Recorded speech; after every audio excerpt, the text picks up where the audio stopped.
Hey guys, it's Nick. It's been a while since I've done a vlog, and I figured I'd talk to you today about something that a lot of people have asked me about over the years, whether it's been through Twitter, through Instagram, through YouTube comments and emails, anything, and that is writing. The question is always been, well, how do you become a good writer?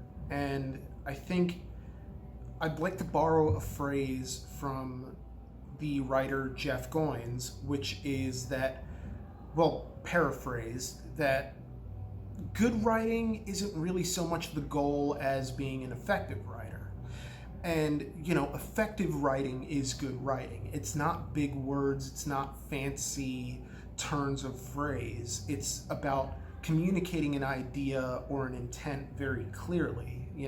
You find a way to communicate what it is that you want to say through your writing, whether it's a journalistic piece, whether it's an opinion piece, whether it's a short narrative. Everything that you write should mean something, but it's okay if it doesn't, because that's all a part of honing the craft of your writing. So I think I'm breaking it down mostly into four key points. And the very first one for me has been and always will be: consume good writing. And what this means is read a lot. Read books. It could be books about anything. It could be history. It could be academic books. It could be short fiction. It could be novels. It could be magazines. It's just anything that is professionally written, and even things that aren't necessarily professionally written. As long as you're able to consume more and more writing, and it doesn't even have to be consumed visually either. You can get audiobooks. You can listen to stand-up comedians who have worked on a script and have honed things down to communicate a joke or a story in an effective way that minimizes the amount of fat on a story and the amount of misdirections that you get if you're just telling a story in a conversational fashion. There's a lot of detours in stories that we tell. But stand-up comedy, I realize, is a great way to kind of consume good writing, because these are bits that have been honed and gone over 1,000 times. Well, maybe not that many times, but a lot of times. And so you're getting these bits distilled down into their most succinct and effective form. The more that you consume, the more your natural instinct towards detecting and being able to create good writing will be. I think in a lot of cases people get bogged down and sort of intimidated by the rules, by predicates, by, just how a sentence is supposed to be structured, when in reality, writing doesn't have rules, unless you're signed up for a job where you have to follow a certain structure, like say you're writing a screenplay or something. But there are plenty of great published writers who just don't really follow rules. Cormac McCarthy famously didn't really seem to care all that much about punctuation and different, quotation marks and commas, all this stuff. He just wrote. He just got whatever he wanted out of his mind and onto the page, and that's all that really matters. And so the first bit is just read and consume writing and good writing, and language. Those things will come to you, and eventually you'll discover what good writing is supposed to read like and what it's supposed to sound like. Even if you don't know why it's good or how it's good, you're just going to sort of know, because things will sound right or wrong to you, or they'll look right or wrong to you. So yes, that's probably the biggest piece of advice that I can give. The second thing is to write every single day. Now, this doesn't mean that you're writing, a Stephen King 1,000 word or however many words that he writes every single day limit. You are just writing to, just keep that muscle working. It's like going to the gym, you know? If you want to see results, you got to do it every day. You got to put in the work. But it gets easier the more you do it. Every day it gets a little easier. Yeah? But you gotta do it every day. That's the hard part. But it does get easier. And so for me, I carry a notebook with me everywhere I go. But if for whatever reason I don't have access to my notebook, I whip out my phone, and if I have an idea or like a turn of phrase that pops into my head, I just record it on my voice recorder and save it for later. You know, the voice recorder app on my phone. I don't know if everybody's phone comes with one of those pre-installed, but if not, I'm sure there are any number of free ones that you can get from an app store somewhere, or any number of like actual tactile voice recorders that you can get at a Best Buy. So just make sure that you're cataloging things, you know, maybe thoughts and ideas that you have, whether or not you're ever going to use them. It's nice to have them there.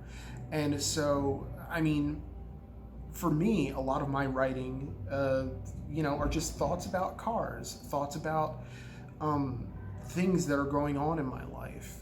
And maybe I'll use them for something and maybe I won't, but it doesn't really matter because at the end of the day, I'm writing. I commit a certain amount of time, and it could be 5 minutes, it could be 5 hours. It doesn't matter. As long as you're writing every single day, you're honing your craft. And the thing is that it doesn't have to be good. It can be anything you want it to be. You can keep a journal. You can, of just your own experiences, or maybe more of a visual journal of like, I'm looking at something and I'm describing it on the page and trying to do that in as a succinct and accurate a way as possible. And then trying to add in more description, get more descriptive as time goes on, so that you develop a knack for being able to be descriptive.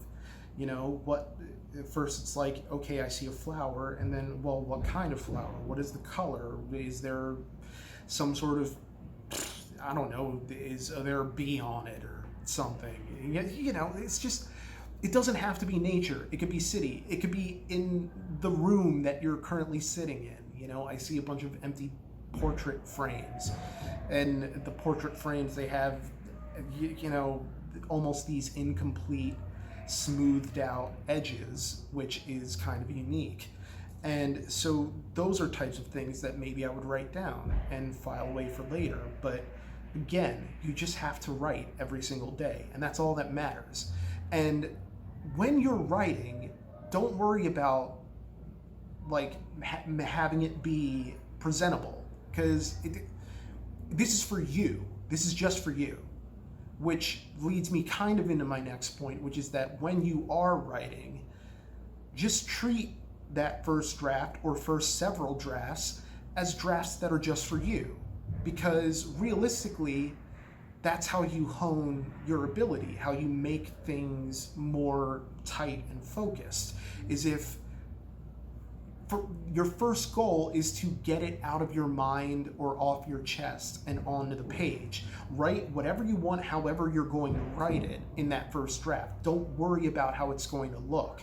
That's what revisions are for. That's what rewriting is for. Once you have gotten it all out of your head and onto the page, that's when you start to look at it and think about what actually needs to be there and what can afford to go.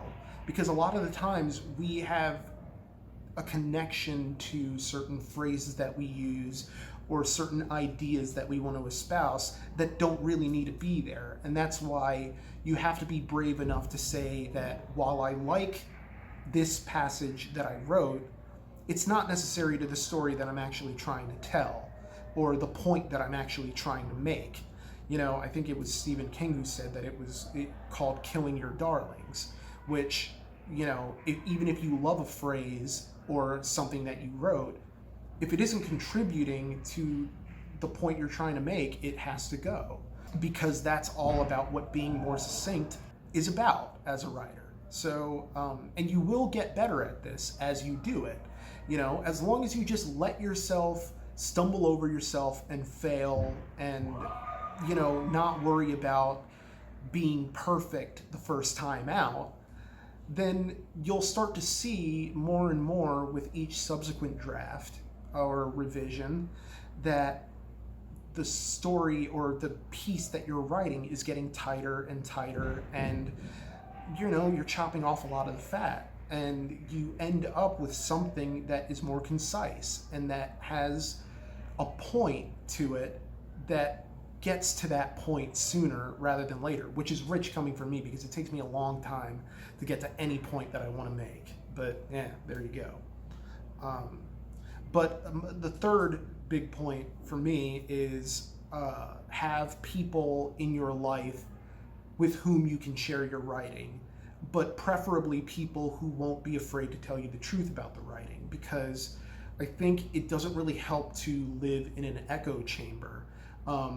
This was a problem that I had, in that for a very long time I was writing and all I had were people telling me that it was good. And it's because I don't think some of the people that I was sharing with had a frame of reference for writing. Now, granted, you can share your stuff with people who maybe don't have a frame of reference for what good writing is, just to sort of gauge their opinion and get fresh eyes on it. But in the grand scheme of things, you kind of want to maybe talk to writing partners that maybe you have, like you're writing together and it's something that you do, whether it's for work or for fun or whatever. In the internet age, we're fortunate enough to sort of have communities that we can go to sort of workshop our writing. Like, there are any number of writing groups that you can join, or places where you can share your writing and get honest feedback from people who aren't predisposed to telling you that it's good.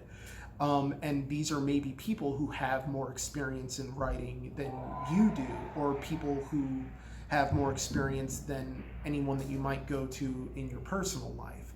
So definitely use those avenues, because feedback, as long as it's constructive, is incredibly valuable, because it helps you hone in on what it is that you're maybe doing wrong, but it also helps you hone in on the things that you're doing well. And it's important to have that feedback that, yes, this part that maybe you didn't think worked actually is really good. And eventually those types of interactions with writers helps you hone your own ability to assess your own work. It improves your self-feedback, I suppose. And again, by the same token, helping out other people by critiquing their writing can kind of help you figure out what works, because you know what you like to read, and preferably, you're going to want to create something that's like something you want to read, because you shouldn't be out there set out to make things that you think other people want to hear or read. You should write things that interest you first and foremost. Now, this is excluding, commissions and that type of thing. But for the most part, if I were to write a story, it's the type of story that I would want to read myself, because I'm naturally going to be more passionate about it, But also, it's a type of story where I'm not waiting for inspiration to hit, And again, that goes back to point 2, which is that you catalog your ideas and the thoughts that you have. Because when you're writing, you have to write every day, and writing every day means that you maybe don't have time to sort of wait for inspiration to hit.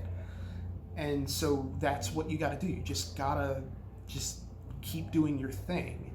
And eventually, over time, through interaction with other people, through consuming good writing, and through just writing yourself, you will sort of begin to form a voice that sounds like you. You're going to find your writing voice. It took me a while to find mine, but when I did, I became suddenly able to distinguish my writing from other people's writing, so that for regular car reviews, there will be weeks between when Brian and I write a script and when the final product is released. And I won't remember which parts of the script were mine, but I'm able to tell because I know it sounds like me. These are things that maybe I don't remember writing, but I know it's me because I know that's what my writerly voice sounds like. But again, that's part of forming your identity as a writer, I guess. It doesn't mean that you have to sort of go in with the mindset that this is how I have to be. No, you just be yourself. That's all that matters. Just remember, there's no rules. Writing is whatever you say it is, as long as you write. So just write. It's like House of Leaves. That didn't follow the structure of any sort of novel that had existed. It's like a screenplay, an academic thesis, a psychological sort of survey. It's just all these different forms and structures in a single novel, and it's brilliant in its own weird way, but also somewhat impenetrable. And that's the type of thing that happens when you don't sort of let yourself be constrained by structure. This isn't to say that structure isn't good. It's good to have a frame of reference for how things are supposed to be built and structured and ordered. And there is comfort to a structure. But at the end of the day, you can't let the sort of intimidation of structure impede you from actually getting anything done. If you're going to write, just write, is what I'm getting at. Which brings me to my final point, which is to live your life. Because I think the best writing comes from just our experiences. We become more adept at writing with the more life experience that we have. This doesn't mean that you can't write well if you haven't, say, lost a loved one or, been through some severe consequence in your life. It just means that with the accumulation of life experiences comes a frame of reference for other things that we can write about, for things that we can understand, for emotions with which we can sympathize and empathize. And, these are all valuable things, not just as a writer, but as a human being. You get to go out there. Family vacations, for instance, that's something. It's not heavy, but their experiences. Just the smell of the beach, the sea water, the sea water, the ocean, whatever. It's just life experiences. Go be with your friends. Go be with your family. If you're hurt, let yourself be hurt.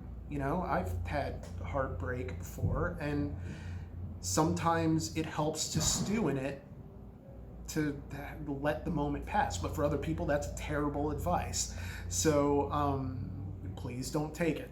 But I just think that in the grand scheme of things, don't let the desire to be an artist overwhelm your ability to just be out there living life. Don't buy into this bohemian notion that you have to be a starving artist to be legitimate, that you have to be, striving to make ends meet to create good art, because that's not the way that art is. Art is art, and it's subjective. So, yeah, that's my seminar. Welcome to, thanks for attending my TED Talk.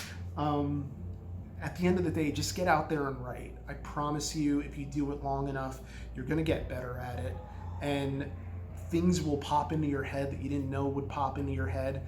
Clever things, enlightening things, poignant things, stranger things, anything.